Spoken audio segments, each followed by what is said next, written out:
Finally, let's talk about carriage and employment.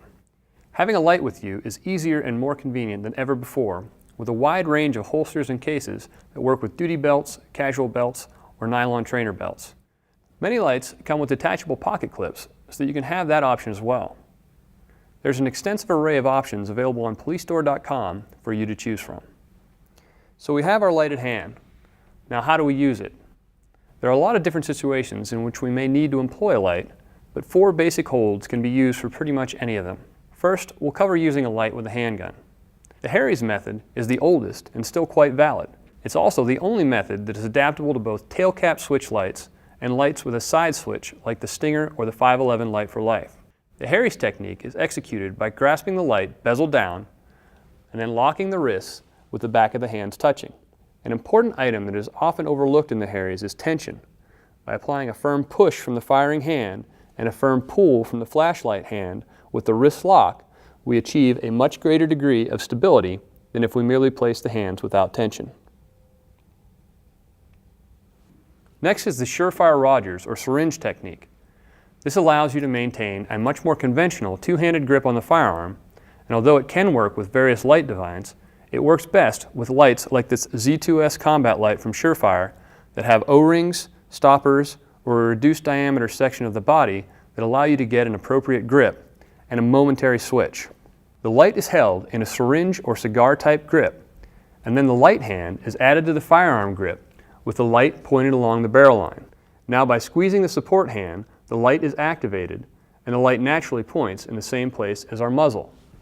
The Harry's and Surefire allow us the most stable firing platforms, but they are not without negatives. There are some downsides to both of these methods. They both employ the light in conjunction with a firearm, which may not be desirable in all situations. Also, both of these methods have the light centered on our body so that hostile fire directed at the light is going to be directed towards our center mass.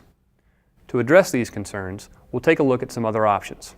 The last 2 techniques we'll talk about are the neck index and FBI methods, which are similar in employment and really work together.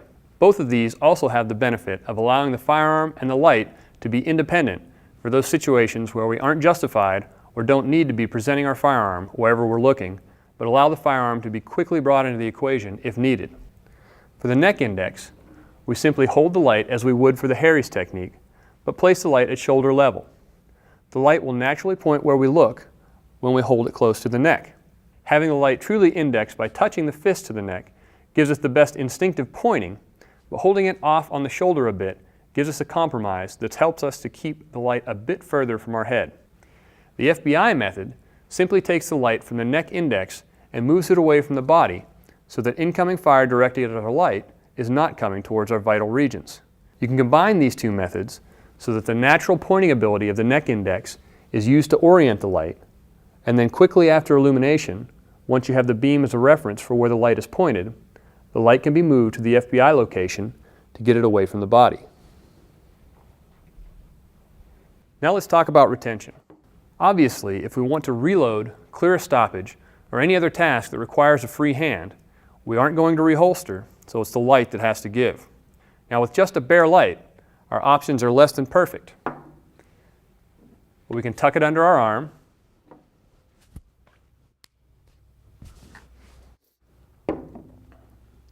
tuck it into our belt, or pinch it in our firing hand.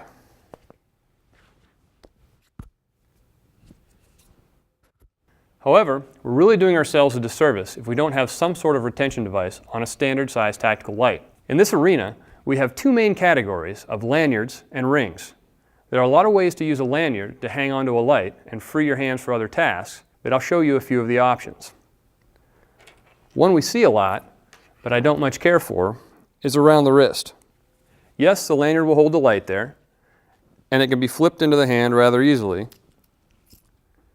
and it seems to be what the lanyard was designed for. However, if the lanyard is tight enough to keep the light handy, it can also be used to control our hand and arm if someone gets a hold of it. It's not easy to slip out.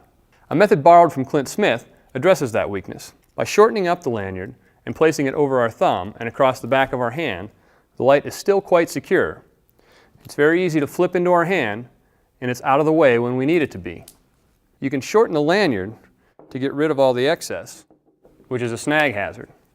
Another variation of this use of the lanyard involves creating a loop using one or both of the lanyard spring adjustment stops to create a loop that spans across the back of the hand.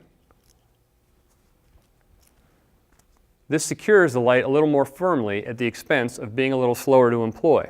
Both of these over-the-thumb attachments allow the light to be released easily if someone grasps the light. This allows us to control the light and prevents the light from controlling us.